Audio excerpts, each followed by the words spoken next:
পাশাপাশি বাসা আমাদের কাছাকাছি। ভোট দিয়ে চলে আসলাম আমরা এই জন্য। আসলে আমরা ভাবছিলাম যে কোথায় যাব, ভাবলাম যে এখানেই আসি আমরা, কারণ এখানে একটা শান্তির জায়গা। বেগম খালেদা জিয়া ইন্তেকালের পরে আমরা আসতে পারিনি, আমরা টেলিভিশনেই দেখেছি। তো ভাবলাম যে আজকে নিরিবিলি আছে, একটু যাই, গিয়ে দেখে আসি, কিছুক্ষণ বসি। আমরা বিএনপির লোক। হ্যাঁ, আমরা এখানে বসে যে শান্তিটা পাচ্ছিলাম, মনে হচ্ছে যেন আমাদের মা এখানে শুয়ে আছে, এরকম আমার কাছে মনে হচ্ছে। কবর জিয়ারত করলাম এসে।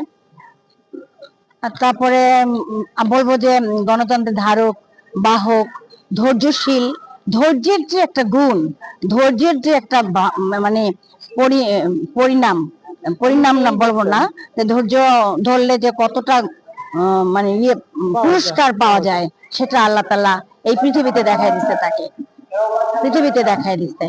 আমরা অনেক হয়েছি তার জন্য, যে আল্লাহ তাআলা, বয়স হয়েছে তার, সে চলে গেছে, আমরাও চলে যাব, তবে আমরাও যেন ভালো কোনো কাজ করে চলে যেতে পারি এই পৃথিবী থেকে।